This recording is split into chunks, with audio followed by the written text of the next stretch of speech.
Good morning student.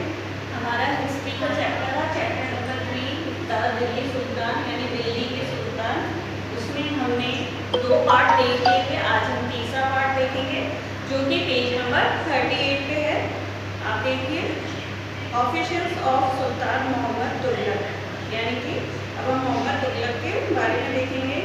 सुल्तान Mohammad Tughlaq appointed अजीज कुमार ए wine distiller, fuse Hamid हाजिम ए barber, मनका तबाक ए cook and 2 gardeners, Ladha and Pila, 2 high administrative posts.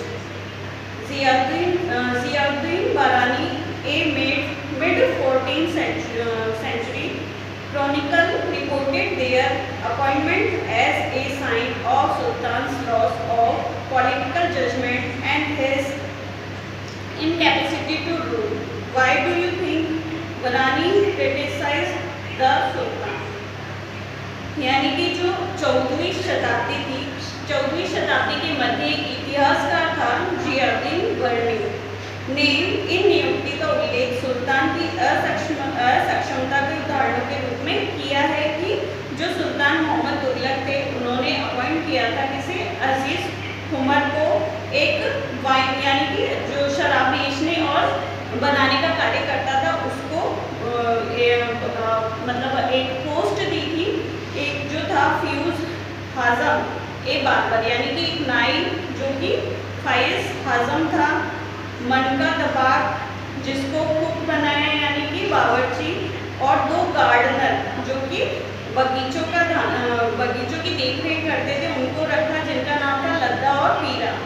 इन सब लोगों को उसने उच्च प्रशासनिक पदों पर रखा, जिसकी 14वीं शताब्दी के मध्य एक इतिहासकार था जियाउद्दीन बरनी, उसने बहुत ही उनकी मतलब गलत कहा कि आपका मतलब जो सुल्तान मोहम्मद तुगलक था उसका जो विनाश हुआ है, उसका जो मतलब विफल हुआ वो अपने कार्यकाल में, उसका एक मेन कारण ये था कि उसने ऐसे लोगों को प्रशासनिक पदों पर नियुक्त किया जिससे उसका जो साम्राज्य था वो बिल्कुल नष्ट हो गया था।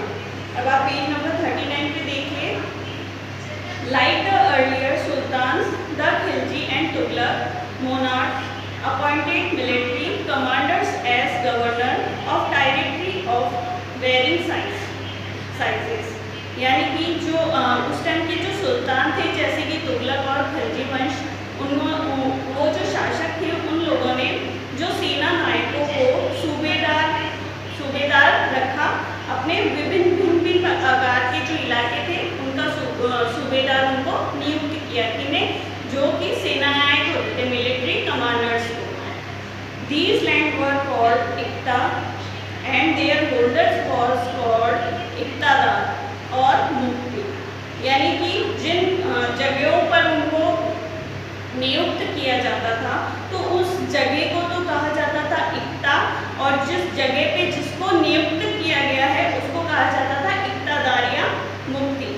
द ड्यूटी ऑफ द मुफ्तीज was a lead military campaign and maintain law and order in their इक्तास, यानी कि जो मुफ्तीज को रखा जाता था वो नेतृत्व करते थे सेना अभियानों का और अपने इक्तों में कानून व व्यवस्था बनाए रखने का कार्य करते थे।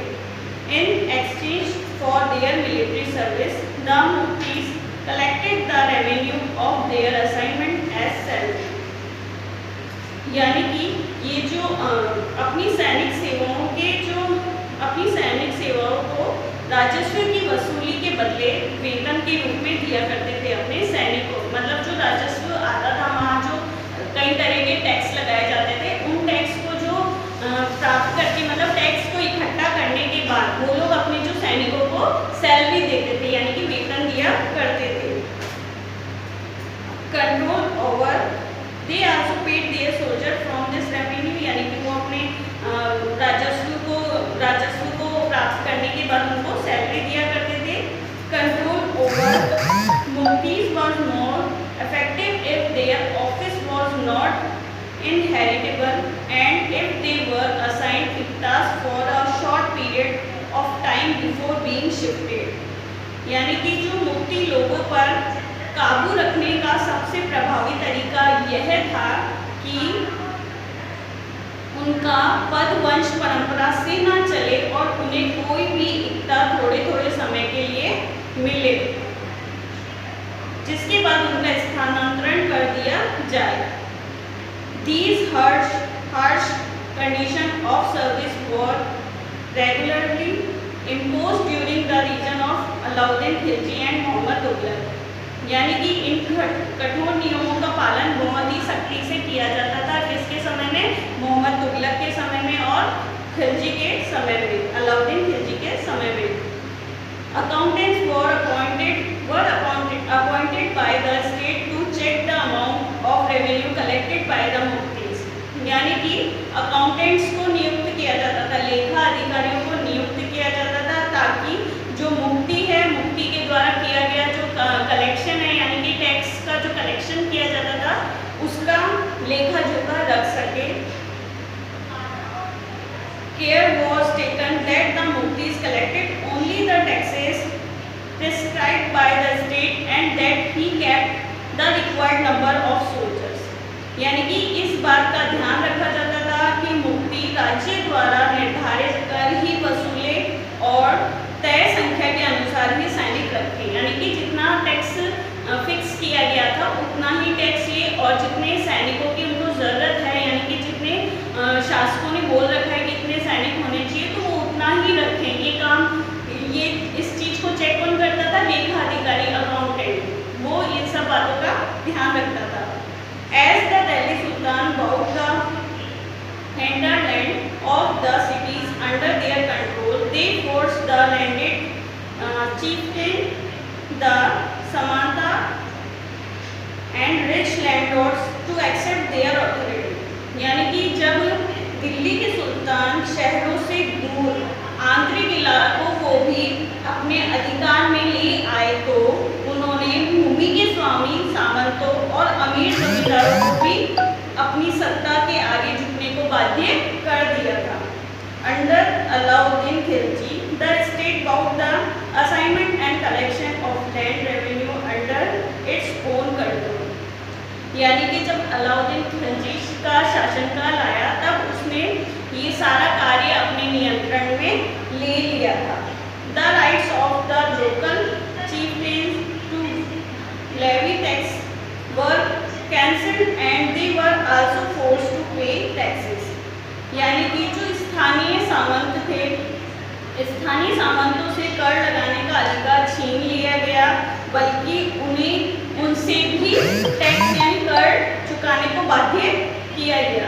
The Sultan administrator measured the land and kept careful accounts। यानी कि जो सुल्तान, जो प्रशासक थे, प्रशासकों ने जमीन की पैमाइश की और इसका हिसाब बड़ी सावधानी से रखा। Some of the old chieftains and landlords served the Sultan as revenue collector and assessor। यानी कि जो उस समय के जो सामंत थे और जो जमींदार थे, उनको नौकरी पे रखा था। किसने? शासक ने, जो कि राजस्व के निर्धारण में वसूली अधिकारी के रूप में कार्य करते थे। There were 3 types of taxes। उस समय 3 तरह के कर हुआ करते थे। पहला, on the cultivation called खराज and amounting to about 50%। यानी कि उस समय 3 तरह के कर हुआ करते थे। पहला, जो कि कृषि पर लिया जाता था कर, उसे कहा जाता था खराज। वो जो किसान जो भी उपज, यानी कि जो भी जिस भी तरह की कृषि करेगा, उससे जो भी उपज होगी उसका 50% उसको कर में देना होगा। ऑन कैटल, यानी कि मवेशी ऊपर होने वाला कर। ऑन हाउसेज, यानी घरों पर लगने वाला कर। ये 3 तरह के कर उस समय चलते थे। It is important to remember that large part of the subcontinent remained outside the control of Delhi Sultan। यानी कि ये बात बहुत ही ज़रूरी है याद रखने के लिए कि एक बहुत ही बड़ा हिस्सा हमारे उपमहाद्वीप का, जो कि दिल्ली के सुल्तान के अधिकार से बाहर था। It was difficult to control distant provinces like Bengal from Delhi and soon after annexing southern India, the entire region become independent. यानी कि दिल्ली से बंगाल जैसे सुदूर प्रांतों का नियंत्रण कठिन था और दक्षिण भारत की विजय के तुरंत बाद ही वह पूरा क्षेत्र फिर से स्वतंत्र हो गया था. Even the Gangetic plains there were forested areas that Sultanate forces could not be pretended. यानी कि जो यहाँ तक कि जो गंगा का मैदानी इलाका होने से भी जंगलों वाले ऐसे क्षेत्र थे जिनमें बैठने में सुल्तान की सेनाएं असक्षम थी. यानी कि उस एरिया में जो सुल्तान था उसकी सेनाएं पहुंच नहीं पाती थी. Local chieftain established their rules in these regions. यानी कि वहाँ पे जो स्थानीय सरदारों ने अपना अधिकार जमा लिया और उनके जो रूल्स वहाँ पर चलते थे. Sometimes ruler like Alauddin Khilji and Muhammad Tughlaq could force their control in these area but only for a short duration. यानी कि कई बार जो अलाउद्दीन खिलजी और जो मोहम्मद तुगलक थे उन्होंने अपने अधिकार जमाने की कोशिश की और जमा भी लेते थे, लेकिन उनका जो अधिकार था वो कुछ ही समय के लिए हो पाता था. यानी ज़्यादा समय तक वो उस जगह पे अपना अधिकार नहीं जमा पाते थे. चिफ्टेन एंड देयर फोर्टिफिकेशंस. यानी कि जो सरदार थे सरदार और उनकी किलेबंदी. Ibn Battuta, a 14th century traveler from Morocco, Africa, explained the chieftain sometimes. यानी कि जो इब्न बतूता थे जो कि 14वीं शताब्दी में ट्रैवल किया, उन्होंने जो जगह जगह जाते थे और उन्होंने इतिहास लिखा था वो मोरक्को अफ्रीका गए और उन्होंने वहाँ के सरदारों के बारे में लिखा. Fortified themselves in mountains, in rocky, uneven and rugged place as well as in bamboo groves. यानी कि जो किले थे वो चट्टानों पे बनाए जाते थे और जो पर्वतों पे बनाए जाते थे, पहाड़ों पे असमतल जो भूमि होती थी और उबड़ खाबड़ जगहों पर बनाए जाते थे. कभी कभार जो किले थे वो झुरमुटों में बनाए जाते थे, बांसों के झुरमुटों में भी बनाए जाते थे. In India the bamboo is not follow. यानी कि जो इंडिया है वहाँ पे जो बांस होते थे वो खोखले नहीं होते थे. इट इज बिग, वो बहुत बड़े होते थे. Its several parts are so interwoven that even fire can not affected them. यानी कि वो जो बांस थे वो इसके अलग अलग हिस्से आपस में इस तरह से बंधे हुए होते थे, यानी जुड़े हुए होते थे कि अगर उन पर आग भी लग जाए तो भी उसका असर नहीं होता था. And they are on the whole very strong. और वो बहुत ही मजबूती से खड़े रहते थे. The chieftain lived in these forest which serve them a ramparts inside which are their cattle and their crops. यानी कि जो शासक हुआ करते थे, सरदार हुआ करते थे, जो इनके लिए हुआ करते थे वो यहाँ मतलब ऐसी जगहों पर रहते थे जो कि इनके किलेबंदी का प्रचार मतलब काम करते थे. प्राचीन किलेबंदी यानी कि जहाँ पर भी वो रहता है उसके चारों ओर एक सुरक्षा कवच रहता था जो कि इन बंबू या फिर ऐसे पहाड़ जो कि एक किलेबंदी का कार्य करते थे. वो वहाँ पर जो सरदार हुआ करते थे वो इन किलेबंदी में रहते थे और उनके साथ में उनके जानवर और वो वहाँ पर ही खेती किया करते थे. There is also water for them within. वहाँ पर उनके लिए पानी की व्यवस्था भी रहती थी, यानी पानी उपलब्ध रहता था. That is rain water which collects there. वो जो पानी वहाँ पर उनके पीने के लिए होता था वो कौन सा पानी होता था? वर्षा का जल होता था जिसको वो जमा करके रखते थे. Hence they cannot be shuddered except by powerful armies who entering these forests cut down the bamboos with specially prepared instruments. यानी कि जो इसलिए उन्हें प्रबल बलशाली सेनाओं के बिना हराया नहीं जा सकता था। यानी कि वो पहले ही ऐसी जगह पे रहते थे, यानी उनके जो किले होते थे, उनके जो घर होते थे, वो पहले ही ऐसी जगह बने हुए होते थे कि वहाँ पर किसी भी जो नॉर्मल पर्सन का जाना बहुत ही मुश्किल होता था, कोई भी आसानी से पहुँच नहीं सकता था। सिर्फ एक ऐसी सेना जो पहले से ही तैयार हो और उनके पास मतलब ऐसे जंगलों को साफ करने वाले या पेड़ों को काटने वाले औजार पहले से ही हो, वो लोग ही वो उस सरदारों तक पहुँच सकते थे और उसको हरा सकते थे। Describe the way in which the chieftain arranged for their defenses, यानी कि जो सरदारों की रक्षा व्यवस्था का वर्णन कीजिए। The Mongols under Genghis Khan invented in Transoxiana in northeast Iran in 1299 में जो मंगोल थे उन्होंने चंगेज खान के नेतृत्व में 1219 में उत्तरी पूर्वी ईरान में ट्रांसऑक्सियाना पर हमला किया। The Delhi sultanate force there also soon after, यानी इसके शीघ्र बाद ही दिल्ली सल्तनत को उनका धावा झेलना पड़ा। Mongols attacks on the Delhi sultanate increase during the reign of Alauddin Khilji and in the early years of Mohammad Tughlaq rule, यानी कि जो अलाउद्दीन खिलजी और मोहम्मद तुगलक के शासन कालों के आरंभ में दिल्ली पर मंगोलों के धावे बढ़ गए थे।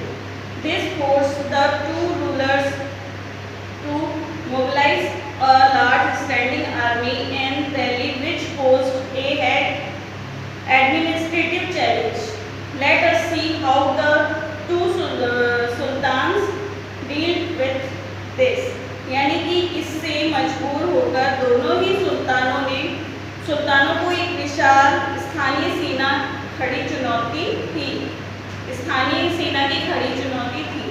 देखें कि अब हम देखते हैं कि दोनों ही सुल्तानों ने इस चुनौती का सामना कैसे किया। आप पेज नंबर देखिए 41, इसमें एक टेबल बनी हुई है जिसमें अलाउद्दीन खिलजी का एक पार्ट दे रखा है और एक दे रखा है मोहम्मद तुगलक का। पहले अलाउद्दीन खिलजी के बारे में देखेंगे। Delhi was attacked twice in 1299 और 13,000 एंड 13,002 to 13,003, यानी कि जो दिल्ली में 2 बार अटैक हुआ था अलाउद्दीन खिलजी के समय में 1299 से 1300 के मध्य और 1302 और 1303 के मध्य। As a defensive measure Alauddin Khilji raised a large standing army. इस कारण से जो अलाउद्दीन खिलजी था उसने एक विशाल सेना खड़ी करी, यानी तैयार करी। अब हम यहाँ इसके कंपेयर में देखेंगे मोहम्मद तुगलक का। The sultanate was attacked in the early years of Mohammad Tughlaq region. The Mongol army was defend, यानी कि जब मोहम्मद तुगलक के समय में भी मंगोलों ने वहाँ आक्रमण किया था और मंगोल जीत गए थे। Mohammad Tughlaq was confident about the strength of his army and his resources to plan an attack of Transoxiana if therefore raised a large standing army। जो मोहम्मद तुगलक थे उनको इस चीज़ का बहुत ही कॉन्फिडेंट था कि उनके पास बहुत बड़ी आर्मी है और वो किसी भी तरह के अटैक को झेल सकते हैं और उनके पास एक बहुत ही बड़ी खड़ी सेना भी थी। Alauddin constructed a new garrison town named Siri for his soldier, see map 1। यानी कि जो अलाउद्दीन खिलजी था उसके पास एक गैरिसियन टाउन भी था जिसका नाम था सीरी, जो कि आप मैप नंबर 1 में भी देख सकते हैं। अब ये देखिए Mohammad Tughlaq, rather than constructing new garrison town, the oldest of the 4 city of Delhi was attempt of its resident and their soldier garrison there. यानी कि नया गैरिसियन शहर बनाने के स्थान पर दिल्ली के 4 शहरों में से सबसे पुराने शहर दिल्ली एक कोहना को निवासियों से खाली करवा कर वहाँ सैनिक छावनी बना दी गई। यानी कि जो मोहम्मद तुगलक थे उन्होंने क्या किया था, उन्होंने नया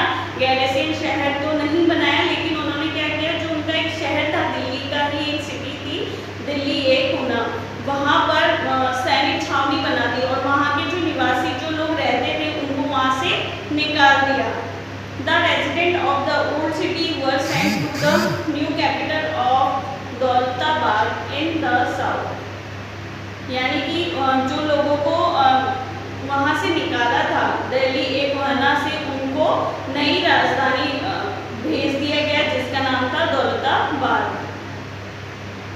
अलाउद्दीन खिलजी के बारे में देखिए, the soldier had be fed, this was done through the produce collected as tax from lands between the Ganga and Yamuna. Tax was fixed at 50% of the peasant yard, यानी कि जो अलाउद्दीन खिलजी के समय में जो गंगा यमुना के मध्य का स्थान था वहाँ पर उसने अपने सैनिकों को भेज दिया था, उनकी जो सेना थी वहाँ तक पहुँच गई थी और वहाँ पर जो टैक्स फिक्स कर दिया गया था 50%, जो किसानों से 50% लिया जाता था जो भी उनकी उपज होती थी।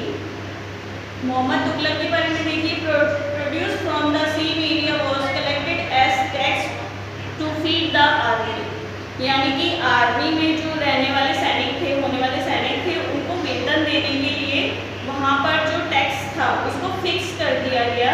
But to meet the expenses of maintaining such a large number of soldier was sultan levied additional taxes, लेकिन जैसे जैसे सुल्तान की जो सेना है वो बढ़ती गई तो उनको वेतन देने के लिए ये जो मोहम्मद तुगलक थे उन्होंने टैक्स को भी बढ़ा दिया, लेकिन खिलजी ने टैक्स को नहीं बढ़ाया था, वहाँ पे फिक्स ही था, इन्होंने बढ़ा दिया था। This coincident with famine in the area, इसी दौरान उस क्षेत्र में क्या पड़ गया था, अकाल भी पड़ गया था। अलाउद्दीन खिलजी के बारे में देखिए, the soldiers had to be paid. Alauddin chose to pay his soldiers salaries in cash rather than iktas. The soldier would buy their supplies from merchants in Delhi, and it was thus feared that merchants would raise their prices. To stop this, Alauddin controlled the prices of goods in Delhi. Prices were carefully surveyed by officers and merchants who did not sell the prescribed rate were punished. यानी कि जो अलाउद्दीन खिलजी था उसने क्या किया था कि उसने जो अपने जो सैनिक थे उनको जो वेतन दिया था वो कैश दिया था, ना कि इक्ता यानी कि जो कर वसूली से पैसा आता था उससे पैसा ना देकर कैश उनको पैसा दिया, जिससे जो सैनिक थे वो अपने जो खाने पीने की सामग्री थी और उनकी जो जरूरत की चीज़ें थी वो खरीद पाते थे। किससे? दिल्ली में जो व्यापारी रहते थे उनसे खरीद पाते थे वो। लेकिन जो सैनिक थे उन्हें इस चीज़ का डर था कि कहीं जो ये व्यापारी हैं वो अपनी जो इसकी जो रेट है, प्राइस है जिस भी चीज़ की वो बढ़ा ना दे, उस प्राइस को पैसा मतलब उस चीज़ का पैसा बढ़ा ना दे। इसलिए जो अलाउद्दीन खिलजी था उसने क्या किया, उन पे रोक लगाने के लिए कि व्यापारी अपनी चीज़ों पर पैसा ज़्यादा ना लगाए, उसको रोकने के लिए उसका अमाउंट फिक्स कर दिया। अगर कोई व्यापारी उस चीज़ को नहीं मानता, वो ज़्यादा पैसे लेता तो उसको पनिशमेंट दिया जाता था।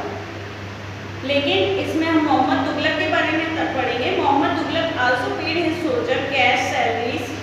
जो मोहम्मद तुगलक था वो भी अपने सैनिकों को कैश सैलरी देता था, but instead of controlling prices he used a token currency what somewhat like present day paper currency. यानी कि जो मोहम्मद तुगलक था वो भी अपने सैनिकों को कैश सैलरी देता था, लेकिन उसने क्या किया था कि जो प्राइस को कंट्रोल करने के लिए उसने कुछ अलग प्रकार की करेंसी यानी कि अलग प्रकार के पैसे, सिक्के ये सब निकाले थे, जिसे टोकन करेंसी भी कहा जाता है।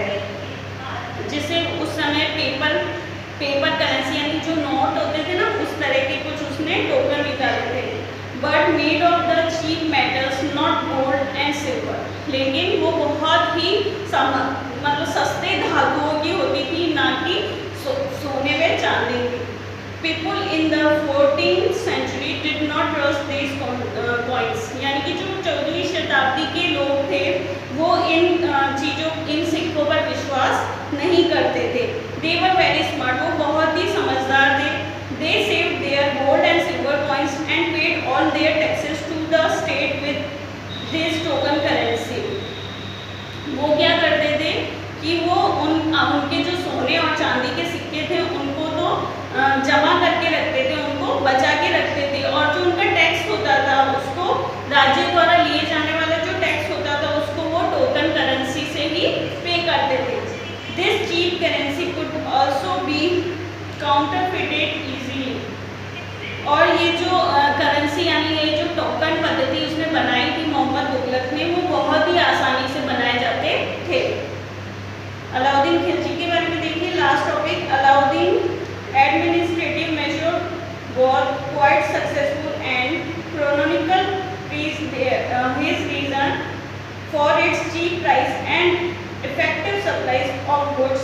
the market. He successfully withstood the threat of Mongols invasion.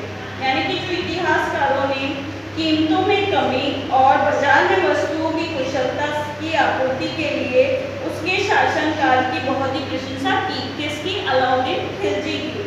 Mongol आक्रमणों के खतरे का भी उसने सफलतापूर्वक सामना किया। Mohammad Tughlaq administrative measures were a failure, यानी कि जो मोहम्मद तुगलक था उसका जो प्रशासनिक काल था वो बहुत ही असफल रहा। His campaign into Kashmir was a disaster, यानी कि उसने जो कश्मीर पर आक्रमण किया वो भी विफल रहा।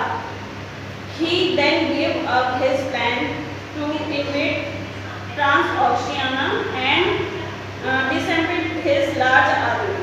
तब उसने तुरंत उसने जो अपने आप को वहीं रोक लिया, अपने आप की हार मान ली और कहीं पर हमला करने को इरादा छोड़ दिया था और अपनी जो बड़ी सेना थी उसको भी वापस बुला लिया और उसे भंग कर दिया था। Meanwhile, his administrative measure created complications, यानी कि जो उस समय उसकी जो प्रशासनिक सेवाएं थी वो बहुत ही उसमें कई तरह की परेशानियां होने लगी।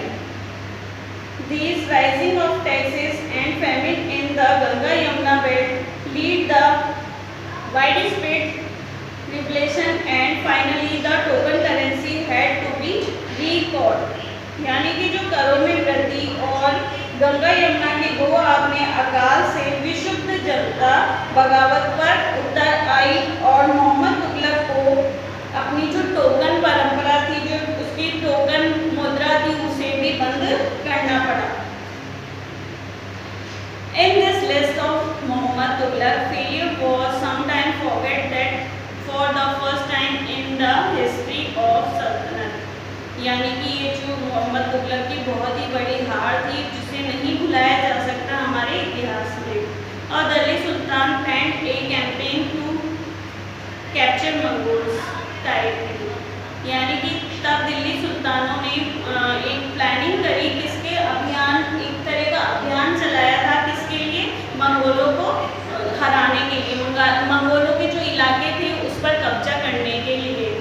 Unlike Alauddin defensive measure, Muhammad Tughlaq measure were conceived as a part of military offensive against the Mongols, यानी कि हम ये कह सकते हैं कि जो अलाउद्दीन खिलजी था उसका जो बल प्रतिरक्षा पे था, उसकी बजाय जो मोहम्मद तुगलक द्वारा जो कदम उठाए गए थे वो बहुत ही कमज़ोर थे और जो मोहम्मद अलाउद्दीन खिलजी ने जो अपनी प्रतिरक्षा के लिए कदम उठाए थे वो बहुत ही मजबूत थे।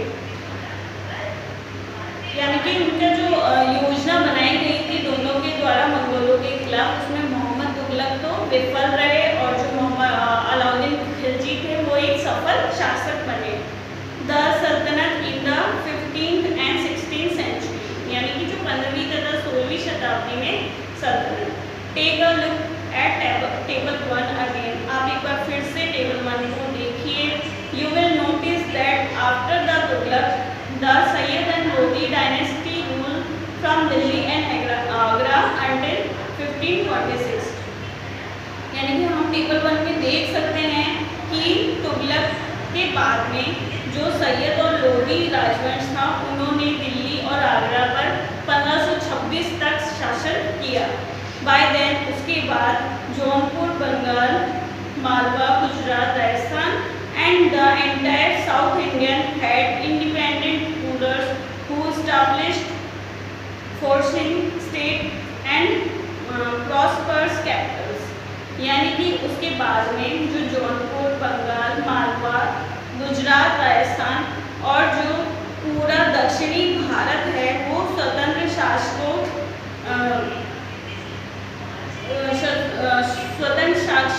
शासकों द्वारा राज्य कुल का रहने लगा और समृद्ध राजधानियां बन गई थी। यानी कि ये जो जौनपुर, बंगाल, राजस्थान, गुजरात, यहाँ पर एक कुशल शासकों का शासनकाल हुआ और उस समय वो राजधानियां बहुत ही कुशल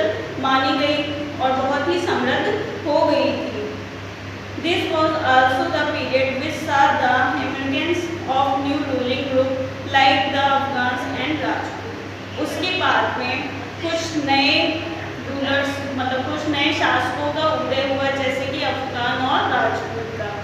सम of the state established in this period were small but powerful and extremely well administered. यानी कि उसके बाद में कुछ समय बाद में कुछ और छोटे वर्ड स्मॉल पावरफुल कुछ नए शासकों द्वारा शासन पद्धति कुशल शासन पद्धति चलाई गई, जो बहुत ही ताकतवर थी। छोटी थी लेकिन बहुत ही ताकतवर थी। शेर शाह सूरी, जो कि 1540 से 1545 तक started his career as the manager of a small territory for his uncle in Bihar and eventually challenged and defeated the Mongol Empire Humayun. यानी कि जो शेरशाह सूरी था, जो कि 1540 से 1545 के बीच में रहा, उसने अपना जो कैरियर था वो स्टार्ट किया एक प्रबंधक के रूप में, जो कि बहुत ही छोटे से क्षेत्र का था। उसने अपने अंकल, जो कि बिहार के शासक थे, उनका कार्यभार संभाला था और उस समय में मंगोल का जो शासनकाल था उसको मंगोल के शासन को हटाया, जो कि उस समय किसका था? हुमायूं का। 1530 से 1540 और 1555 से 1556 तक। Sher Shah compared Delhi and established his own dynasty. जो शेर शाह सूरी थे, उन्होंने अधिकार किया दिल्ली पे और अपने एक नए राजवंश की स्थापना की। कौन से साल में? 1540 से 1555 में। It introduced an administration that borrowed elements from Alauddin Khilji and made them more effective. जो शेरशाह सूरी थे, उन्होंने जो अलाउद्दीन खिलजी थे, अलाउद्दीन खिलजी के तरीकों को अपनाया और उसे और भी चुस्त बना दिया। यानी कि उसके तरीकों को अपनाकर कुछ अपना भी तरीके उसमें मिलाए और उसको अपनाया और चालू किया। Sher Shah administration become the model followed by the great empire Akbar 1556 to 1605 when he consolidated the Mongol Empire। जो कि महान सम्राट अकबर था 1556 से 1605 में, जब मुगल साम्राज्य